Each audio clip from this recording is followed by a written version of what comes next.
Una, parang lumabo lang yung left eye ko. Akala ko normal lang, babalik din yan. Tapos hanggang sa tumagal na, medyo dumidilim na yung paningin ko. Doon na ako na-bother. Tapos nadadown kami ng mga naunang ophthalmologist kasi di daw gagaling.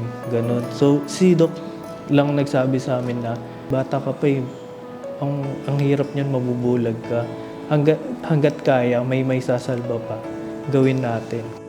Sa ngayon po talaga sila papa tsaka sila mama lang po talaga ang income is sa kanila po talaga majority. Hopefully after gumaling yung mata ko, makatulong po ko sa kanila financially. Tsaka hindi po ako maging burden.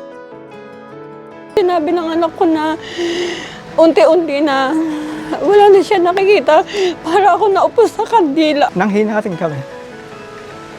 Pero kaya po yung binibigay na lang din namin yung suporta para palakasin din yung loob niya.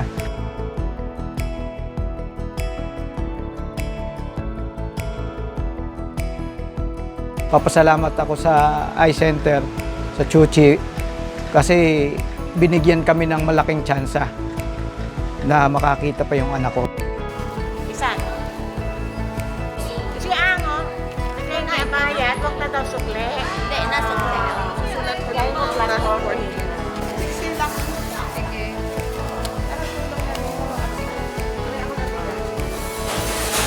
Ano bigay? Diba? 60 lang.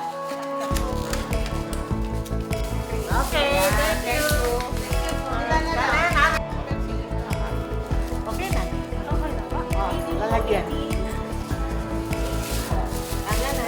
Thank you. Oh, tapos na. Check ko.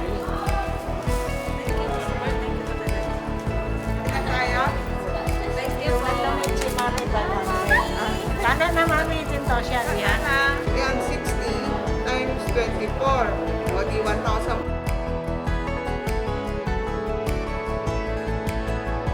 Sa akin, positive lang araw-araw. Positive pa. Kailangan positive. Thank you po, super thank you po. Sige. Okay, susunod na. Okay, thank you.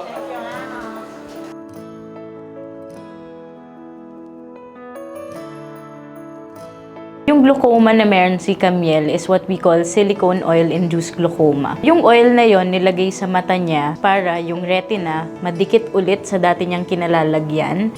And because it's an oil, pwede siyang magbara doon sa daluyan ng tubig palabas ng mata. So in these types of glaucoma, ang usual nating nilalagay is GDD or glaucoma drainage device. The number one goal is patient comfortability. Pwedeng sumakit talaga yung mata niya dahil sa pagtigas nito.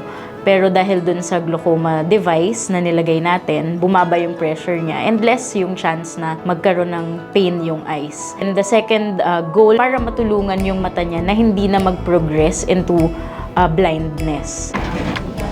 Ilan siya? 10 na lang, no? 10 na lang po. So tigil mo na yung tablets. Thank you kasi nasa normal range na yung pressure. Mga doctors dito sa Chuchi, hindi talaga sila nawawala ng pag-asa hanggat kahit may 1%, kahit 0.1 na lang yata, still gagawin pa rin nila yung best nila para mas save yung mga natitira pa na pwede natin masave. Kaya super thank you kayo.